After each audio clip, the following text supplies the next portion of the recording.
সকালের জলসা সকালের জলসা পূর্ণ হলো ৭০০ পর্ব, সকালের জলসা সবার গর্ব।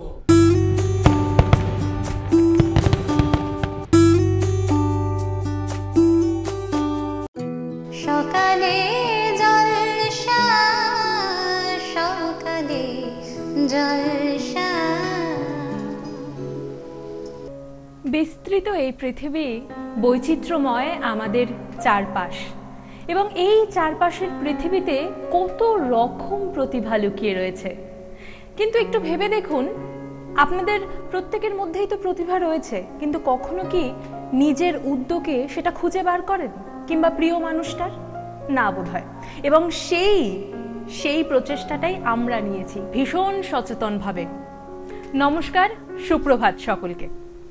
আজকে চ্যানেল ভিশন নিবেদিত শ্রী শামশের মল্লিক প্রযোজিত সকালের জলসায় আমি আপনাদের সকাল সকাল চায়ের আড্ডার বন্ধু শ্বেতা। আমার সঙ্গে আজকে স্টুডিওতে যে শিল্পী মানুষটি রয়েছে, তার পরিচয় দিতে গেলে প্রথমেই বলতে হয় সেই মানুষটি বহুমুখী প্রতিভায় টইটুম্বুর একজন মানুষ। কারণ এটা বলার যথেষ্ট কারণ রয়েছে। তিনি যেমন শিক্ষাবিদ, একদিকে তিনি লেখক, আবার সমাজকর্মী, অন্যদিকে তিনি আধ্যাত্মিক শিক্ষক। আসুন আজকে আমাদের স্টুডিওতে যে শিল্পী উপস্থিত রয়েছে তার সঙ্গে আপনাদের পরিচয়টা সেরে ফেলি। নমস্কার, স্বাগত আপনাকে। আপনার নামটা? দেবদাস মুখোপাধ্যায়।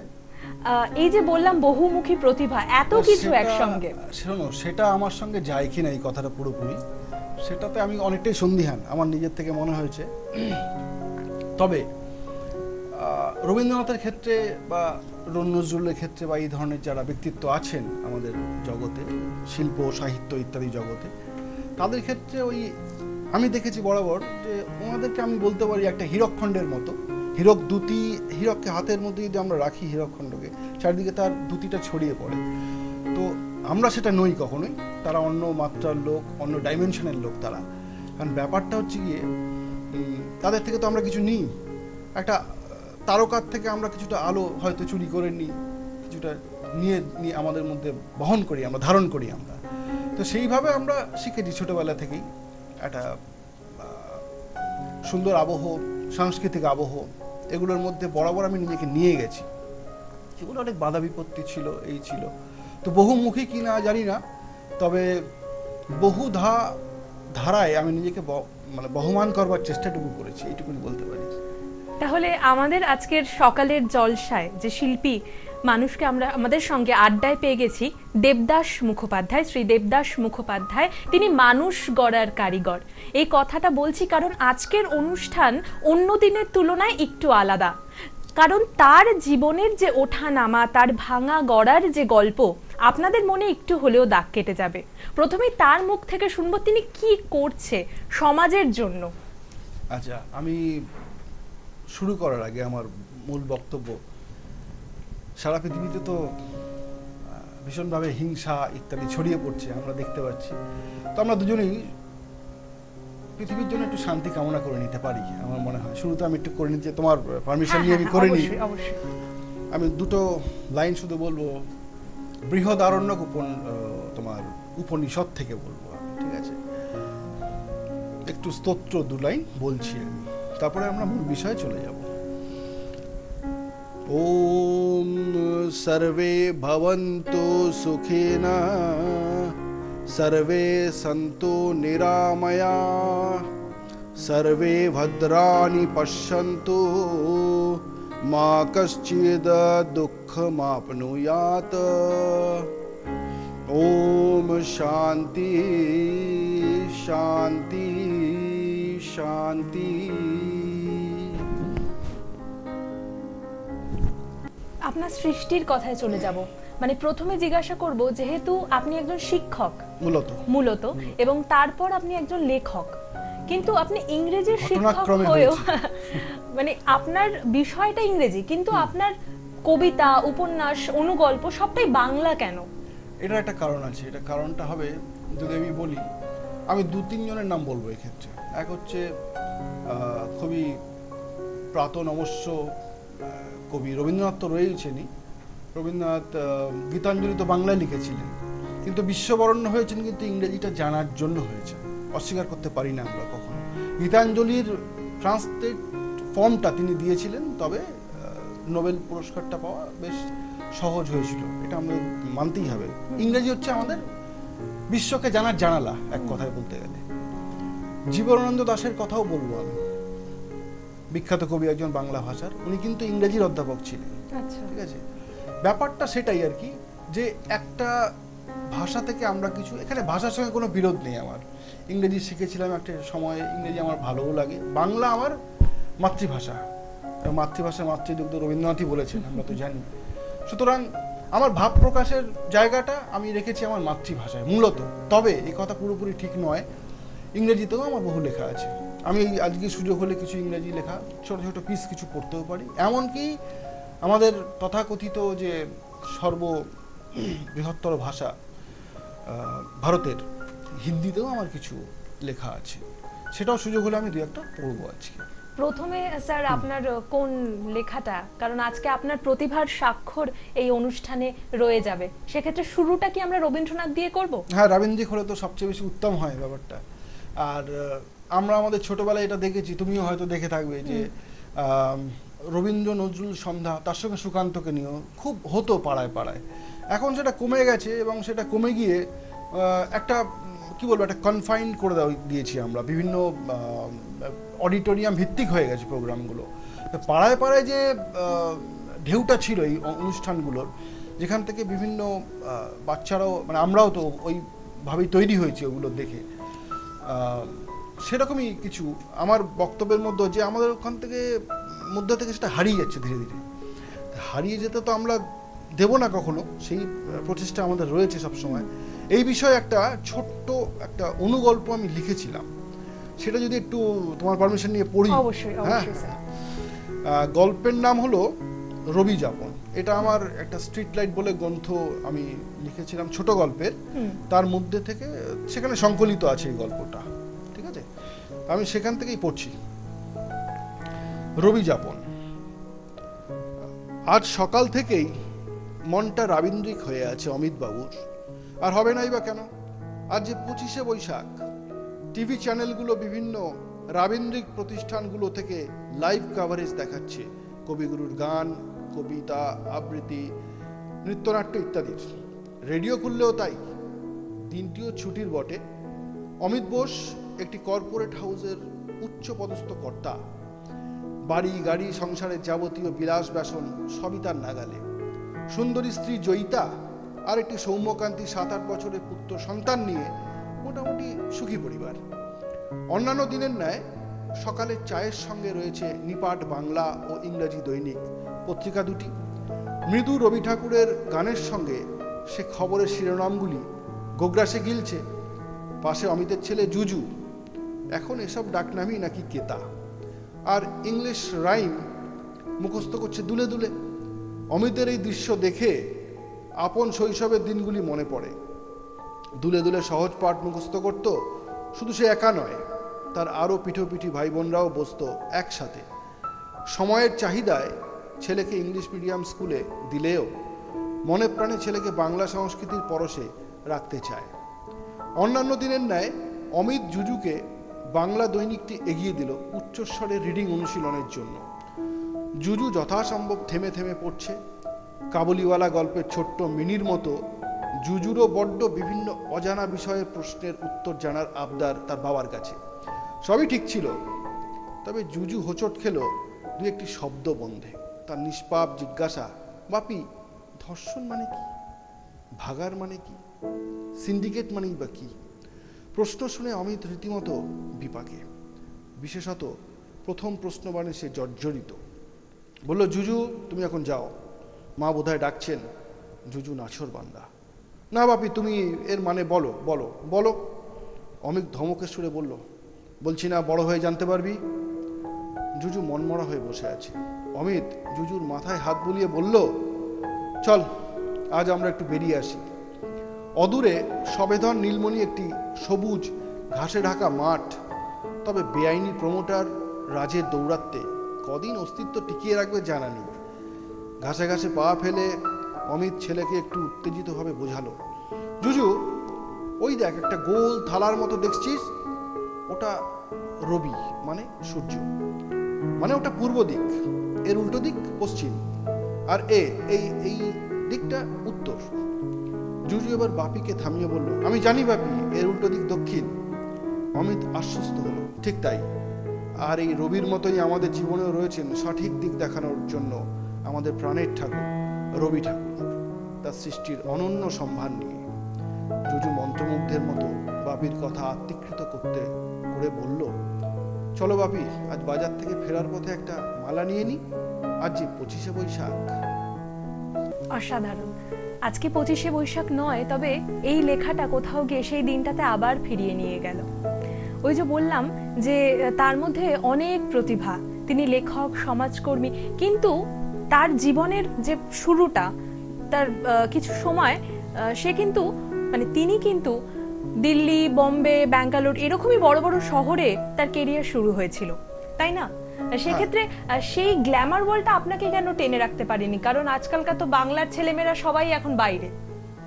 হ্যাঁ, অকপটে বলি, একটা তো বয়স থাকে মানুষের, একটা তো বয়স থাকে, সেই বয়সটা ছিল সেই সময়, এবং চারদিকে আমরা যে গ্ল্যামারের ওয়ার্ল্ড দেখতে পাই তাতে সেই হাতছানিও অস্বীকার করতে পারিনি কখনো। বাইরে যাওয়া, বাইরে থাকা, আমাকে রিলোকেটও করতে হয়েছে বিভিন্ন সময়। যাই হোক, তো ফিরে এসে কখনো যেন বিভিন্ন সময় রাত্রিবেলা যখন ফিরতাম ওই সব শহরেরই ফ্ল্যাটে যখন থেকেছি বিভিন্ন সময়, তখন একটা ব্যাপার হয়েছে, ফেরার সময় হচ্ছে এ কী করছি, আমি শিখলাম যা যা, সেটা কোন কাজে লাগবে তাহলে, এটা মনে হয়েছে। শটান মনে হলো একদিন ওই রইল ঝোলা চললো ভোলার মতো, আবার আমি ব্যাক টু প্যাভিলিয়ন, আমি আমার জায়গায় ফিরলাম, আমার প্রাণের শহর কলকাতায় ফিরলাম। কলকাতা কখনো কাউকে ফেরায় না, আমাকেও ফেরায়নি কোনোভাবে। তো সেখানে এসে আমার মনে হলো যে আমার শিক্ষকতাটাই বোধহয় আমার জায়গা, এবং শিক্ষকতার পাশাপাশি আমি মিডিয়া হাউসে কিছু কাজটা শিখতে লাগলাম, টুকটাক করেওছি সেই সময়। তো তারপরও মনে হলো যে ছাত্র তৈরি করা, একটা এনজিও তৈরি করা, একটু বড় ক্যানভাসে যদি আমি ভাবি নিজেকে, কেমন হয় ব্যাপারটা। এইভাবে আস্তে আস্তে এই চড়াই উত্তরাই পেরিয়ে পেরিয়ে এইভাবে আমি আজও চলছি। আজও তোমাকে আমি বলে রাখি একটা কথা, আমার নাম কোনো না কোনো ইউনিভার্সিটিতে আজও রেজিস্টার্ড আছে কোনো না কোনো ডিগ্রি নেওয়ার জন্য। ডিগ্রি ডিপ্লোমা তো ব্যাপার না, রবীন্দ্রনাথেরও ডিগ্রি ছিল না, কথা সেটা না, আজকের যুগে দাঁড়িয়ে এটা দরকার হয়ে পড়েছে, আর কিছুই না, শিক্ষাটা ব্যাপার। পরবর্তী একটা লেখা শুনে নেব, তারই প্রিয়, কোনটা শোনাবেন আমাদের সঙ্গে, ভাগ করে নেবেন। একটু ভাষা বদল করি, হ্যাঁ, অন্য জোনে একটুখানি যাই, একদম ঠিক আছে। যেটা মানুষের অভিযোগ থাকে যে ইংরেজির পাশাপাশি, ইংরেজিতে আমি কেন লিখি না, কম লেখা আছে আমার। তো আমি ওরকমই একটি কবিতায় যাচ্ছি, ঠিক আছে। এবার একটু কবিতা, স্বাদ বদলে যাচ্ছি। কবিতাটির নাম হলো সলিটিউড, একটি আদ্যন্ত নেচার পোয়েট্রি বলতে পারি এটা। Oh, enchanting the music vibrating and some aching joy, oh the horizon farthest, kissing and embracing the obscure sun with reddish love, the faint dusk spreading love, calling the silvery night, angel stars with solitary moon, temple bell with solitary thee, beating heart of romantic me, all the pastoral serenity with golden divinity, aching, cracking, seeking, tears drop at least where I, like a nocturnal beast, scream and dream for a solitude. এই একটি নিবেদন আমার রইল। ভীষণ বিখ্যাত একটা আমরা লেখা আপনার মুখে শুনলাম আজকের অনুষ্ঠানে। ছোটবেলায় হয়তো এই পিসটা অনেকেই শুনেছে, এবং এটা আমারই লেখা।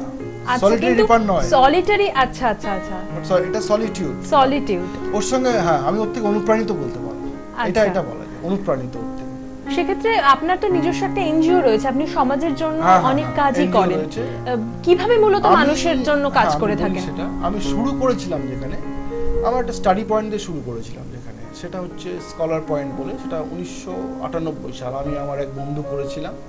তারপর একটি এনজিও যাকে আমাদের এলাকা ভিত্তিক ছিল, এলাকায় তো পিছিয়ে পড়া একটা ব্যাপার, অনেকেই জানবে। একটা সময় ছিল একটু পিছিয়ে পড়া, ব্যাকওয়ার্ড ক্লাসের লোক ছিল তথাকথিত, যদিও আমি কাউকেই কোনোভাবে পিছিয়ে পড়া বলে মনে করি না, কিন্তু বর্তমান যা পরিস্থিতি পড়েছে সেই ইয়ার্ডসটিকে যদি ভাবি, মাপকাঠি দিয়ে যদি ভাবি, সেখানে দেখেছিলাম যদি এদেরকে এক জায়গায় করে একটা কিছু করা যায়। ফুলগুলো তো রয়েছে, ঠিক আছে, ফুল তো ফুটছে প্রতিদিন, সূর্যের আলো এসে পড়ছে তার উপর, কিন্তু ফুলগুলো বিকশিত হওয়ার জায়গাগুলো পাচ্ছে না কোনো। তো আমি যে এলাকায় থাকি সেটা তো ট্যাংরা এলাকা, মূলত ট্যাংরা বেলেঘাটা এলাকা। তো সেই নামেই সেই চিরসবুজ এক সোসাইটি আমি তৈরি করবার চেষ্টা করেছি। আমরা ট্যাংরা green society for social welfare. নামের মধ্যেই অবশ্যই বোঝা যায় যে এটা একটা জনকল্যাণমূলক একটা কিছু বার্তা দেয়, হ্যাঁ, জনসমক্ষে। এইভাবেই চলছে। সেটার শুরু সেই 1900 এরকমই হবে, অ্যারাউন্ড অ্যাবাউট 98 সাল থেকে, এবং আজও চলছে। আজ প্রায় হয়ে গেল 27-28 বছর তো হয়ে গেল এই জায়গায়। তো তুমি সেই অর্থে হিউমারাসলি বলছি, আমাকে পুরনো পাপী ভাবতে পারো এই জায়গায়। সেক্ষেত্রে সেখানে আপনারা কিভাবে কাজ করেন? আমাদের ওখানে কাজ হয়, এক তো শিক্ষামূলক কাজ তো আছেই, শিক্ষাদান সেটা মূল। এছাড়া সেখানে অন্যান্য আর্ট ফর্ম যেগুলো আছে, যেমন নাচ, গান, নৃত্য শৈলী, হ্যাঁ, গান করার ব্যাপার আছে।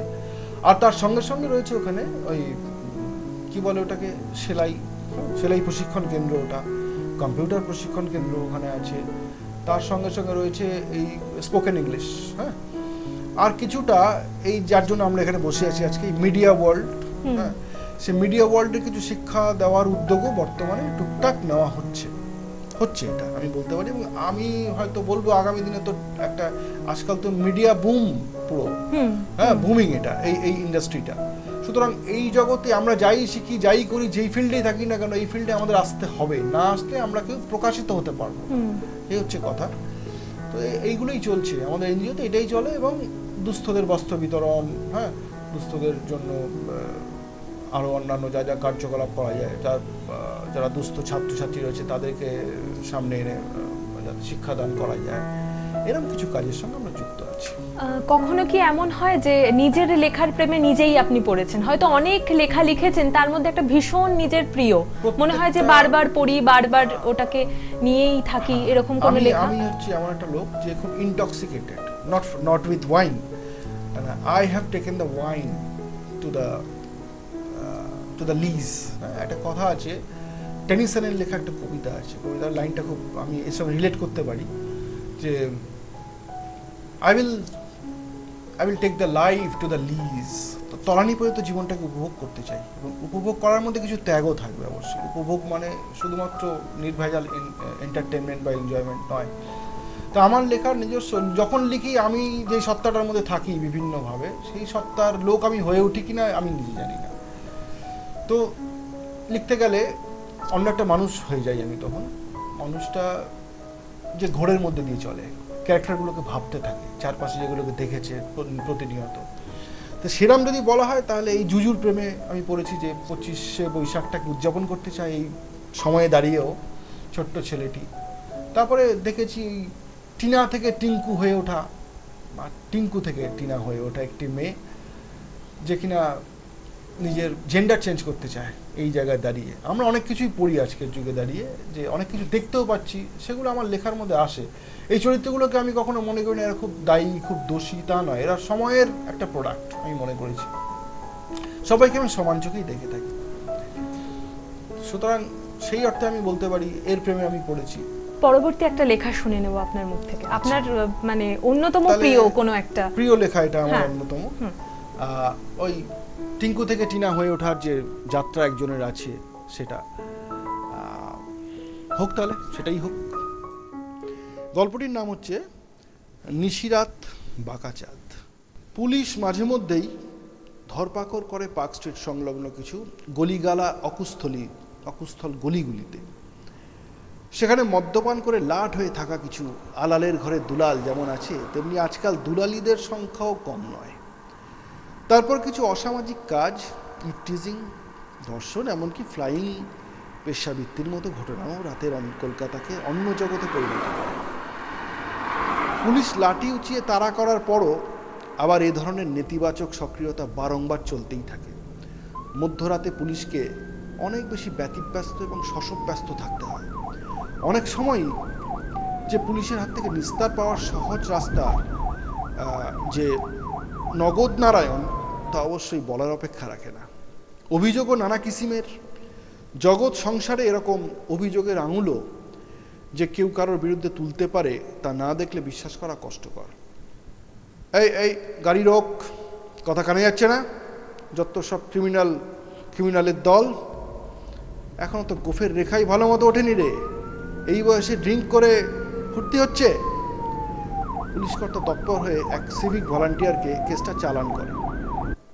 অদূরে একটি প্রাইভেট কার ঘিরে কিছু মদ্যপ ছোকরা আরেকটি মেয়েকে কিছু বলে নেশাগ্রস্ত স্বরে। শাসাতে থাকে, সালে আমাদের টাকা ফেরত দিবি কিনা বল, ফুল পেমেন্টে আধা মজা কি পেয়েছো? ইতিমধ্যে পুলিশ ভ্যান এসে হাজির। সব ক্যারামের গুটির মতো ছিটকে পালাবার চেষ্টা করে, কিন্তু ধরা পড়ে অবশেষে। কি হয়েছে কি তোদের? আস্ত শুয়ের জীবন নিয়ে তো ঘুরে এসে পড়েছ। একা একটা মেয়েকে এইভাবে সবাই মিলে খুলে খাচ্ছিলি কেন? স্যার, এই মেয়েটা একটা পাক্কা চিটিংবাজ। দিনের পর দিন আমাদের ঠকিয়েছে মাইরি। চপ, ধোয়া তুলসী পাতারা এসেছেন বৃন্দাবন থেকে। হ্যাঁ, পেছন হলুদ করে দেবো সব কটার। ওট গাড়িতে। ওই ভুবন, এদের সব কটাকে গাড়িতে তোলো, লক আপ করে দেবে। যাও, নিয়ে যাও। আর এই মেয়ে, ওঠ আমার গাড়িতে। আলোয় ভালো করে মেয়েটার মুখটা দেখে পুলিশ কর্তার কেমন চেনা চেনা ঠেকলো। আরে, তোর নাম টিনা না? মাঝখানে আগেই তো একবার ধরা পড়েছিল। তা কি পাস এসব করে? ব্যাপারটা কি বলতো? স্যার, সত্যিটা শুনবেন। আসলে আমি জন্মগতভাবে টিঙ্কু। 1 বছর ধরে টিনা হওয়ার চেষ্টা করছি। তার জন্য বারবার কিছু অপারেশন করাতে হচ্ছে। আমার আরো টাকার দরকার। কেন অপারেশন? কি জন্য? ফাইনাল অপারেশনের জন্য, পুরোপুরি টিনা হতে। তাহলে ওই কলির কেষ্ট ছোকরাগুলোর কথাই ঠিক বলতে চাস? হ্যাঁ স্যার, ওদের দিক দিয়ে ওরা ঠিক। তবে আমি আমার অর্ধেক মেয়ে অর্ধেক ছেলে শরীরটা কি করে খুলে দিতাম ওদের সামনে? আমি ধরা দিতে চাইনি, আসলে পারিনি। ভেবেছিলাম এবারের পাওয়া টাকায় আমার পুরোপুরি মেয়ে মানুষ হওয়া পর্যন্ত এটাই শেষ শরীর বিক্রি। তা কলির রাধা সেজে কি লাভ? লেখাপড়া কদ্দূর? বাড়িতে কে কে আছে? আগে বিয়ে পাস, চাকরি বাকরি জোটেনি। বাড়িতে মা আর এক বোন আছে। বাবা ছেলেবেলায় আমাদের ছেড়ে চলে গেছে। অভাবের সংসার, মাই একদিন টেনে লেখাপড়া শিখিয়েছে। এখন দিনের বেলা আমি 2-4টে টিউশনই করি। সংসারের দুমুঠো জোগাড় হয়, বোনের পড়াশোনা চলে। আর রাতে তা মেয়ে ছেলে হওয়ার দরকার পড়লো কেন চাঁদু? স্যার, ছোট থেকেই আমি মেয়েলি ছিলাম। মানে সবাই বলতো আর কি। আমার হাব ভাব চালচলন সব মেয়ে মানুষের মতন ছিল। আমি নিজেও স্যার মনে মনে নিজেকে মেয়েই ভাবতাম। ওপর ছেলেদের শরীর বয়ে চললেও আসলে একটি মেয়ের শরীর চাইতাম। তাই কলির রাধা হয়েছিস, তাই তো? চল এবার শ্রীঘরে। গাড়ি চলতে শুরু করে। আর পুলিশ কর্তা থ হয়ে টিঙ্কু ওরফে টিনার বলা আরো অনেক কথা যখন বলছিলেন, আকাশের তখন বাঁকা চাঁদের আলো পূর্ণ চাঁদ হওয়ার অপেক্ষায় এসে পরে নারীত্বের পথে পা বাড়ানো টিঙ্কুর মুখমণ্ডলের ওপর। সত্যি কি বিচিত্র এ জীবন, এই অর্ধনারীশ্বরের জীবন, এই রূপান্তরকামীর জীবন। এটুকু। এই অনুগল্পের মাধ্যমে সমাজে একটা বিরাট বড় বার্তা দিয়ে গেলেন।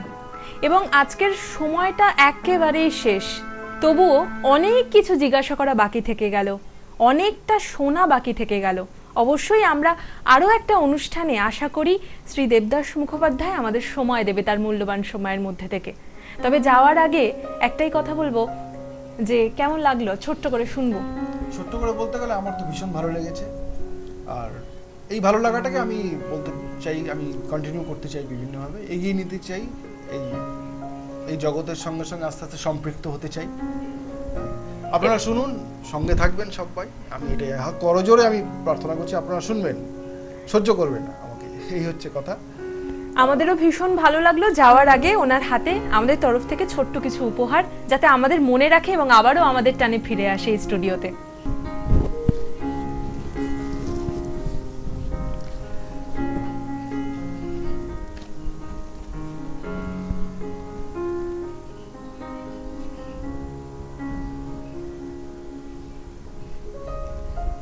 ধন্যবাদ।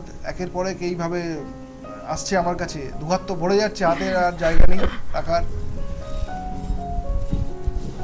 অসংখ্য ধন্যবাদ সবাইকে, চ্যানেল ভিশনকে। আপনারা দেখবেন চ্যানেল ভিশন, প্রতি মুহূর্তে সঙ্গে রাখবেন, আপনাদের ইউটিউবেও সঙ্গে থাকবেন তাদের সঙ্গে।